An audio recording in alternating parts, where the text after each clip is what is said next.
The story begins in Buenos Aires, the capital of Argentina. In a high-security area surrounded by barbed wire and surveillance cameras, a young man named Kane walks past unnoticed. He spots a parked SUV ahead of him. He moves closer quietly and stops after a short distance. Kane is actually a thief. He returns to the SUV, opens the door, and climbs inside. His intention is not to steal the vehicle itself, but to take whatever valuables he can find. He removes the music system first. Then he collects items from the dashboard and keeps them with him. Strangely, he urinates on the back seat for no clear reason.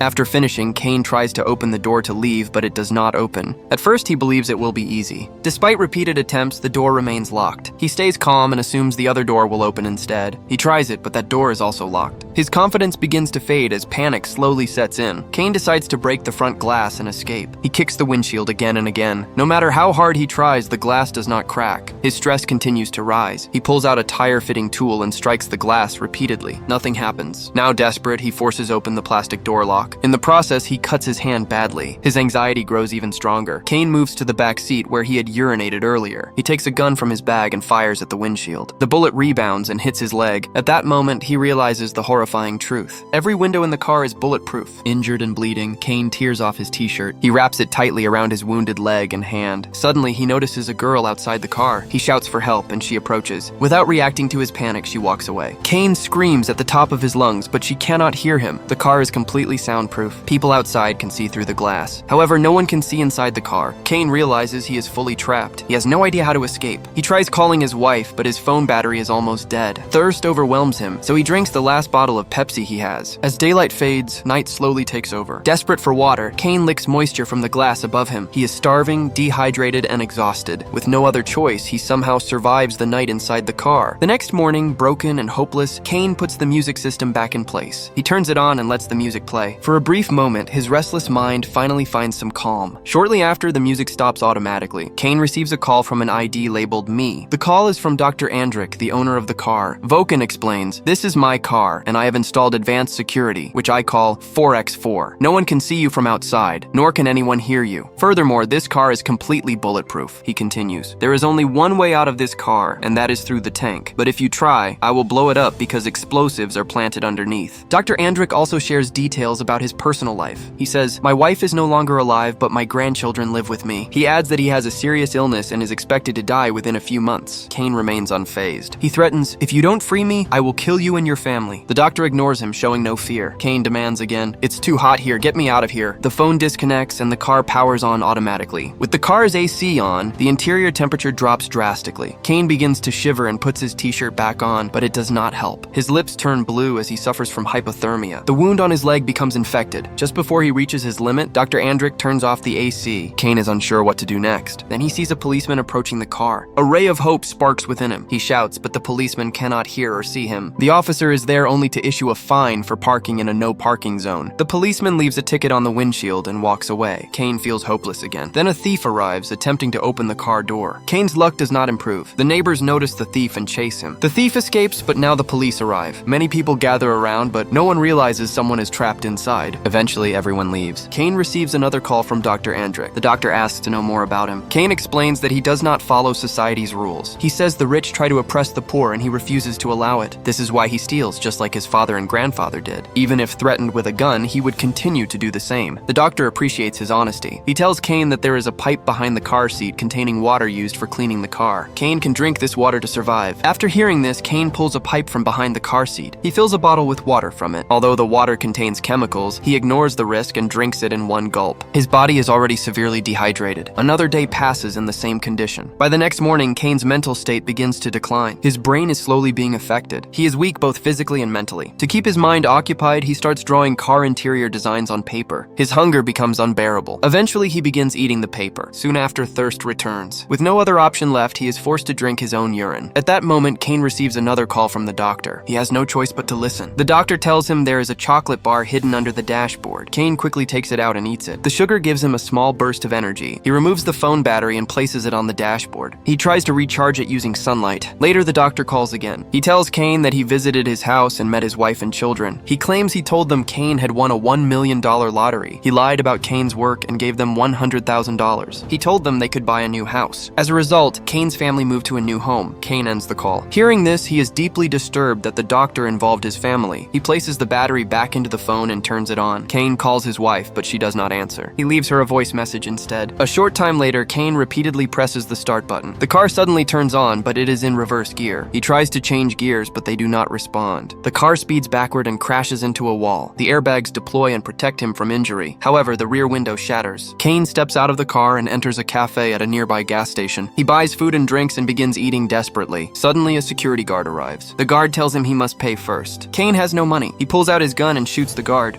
At that moment, Kane's eyes open. He is still trapped inside the car. It was all a hallucination. His condition has worsened drastically. He has no strength left. In despair, he tries to end his life with the gun. The gun clicks, but there is no bullet loaded. Just then, Kane receives another call from the doctor. The car lights turn on automatically. The doctor is standing right in front of him, speaking on the phone. This time, the doctor enters the car. He knows Kane is too weak to fight back. Once inside, the doctor reveals the truth. He says he has been robbed 28 times before. That is why he built a car designed to trap thieves. Now Kane is one of them. He tells Kane that escaping alive is impossible. The doctor makes another phone call. At that moment, Kane finally sees an opportunity. He fires his gun and crawls out of the car, unable to run or walk. The bullet grazes the doctor, but he remains completely unharmed. The doctor approaches Kane, strikes him, snatches his gun, and attempts to drag him back into the car. The sound of the gunshot attracts the police. They order the doctor to release Kane. The doctor holds Kane at gunpoint and tells the police, "He's a thief. He tried to steal my SUV. He shot me and now I'll handle him myself. This is not your problem." The officers insist that he let Kane go, but the doctor refuses. Soon reporters and more police vehicles arrive. Among them is a retired police officer named MD. He speaks to the doctor and tries to convince him to release Kane. The doctor refuses, claiming that the police failed to do their job properly. He argues that thieves like Kane roam freely while ordinary people suffer. He believes his actions are justified. Half the crowd supports the doctor, while the other half urges him to free Kane. The retired policeman tells the doctor, "You are educated. You cannot take the law into your own hands. You must let him go." He speaks persuasively, and finally, the doctor releases Kane. Kane manages to reach a police car. The doctor returns to his own car. He sets a timer on his mobile phone. The explosives planted under the petrol tank detonate, killing the doctor instantly. Kane is left stunned, but now free. The police arrest him for all the crimes he committed. People discuss the doctor's actions, calling him brave and confident. They acknowledge that he truly believed he was right. Many consider it a lesson for the authorities, hoping the police will enforce the law more effectively. They expect thefts in the city to be better controlled after this incident. Kane is taken to the hospital for treatment. A case will be filed against him, and he will face punishment for his crimes. This marks the end of the movie's story. By the way, why do you think the doctor took his own life? Why did he do this? Please share your thoughts in the comments below. This concludes the story of this movie. Which movie would you like to hear next? Let me know in the comments because I read all of them. Thank you so much for your lovely feedback.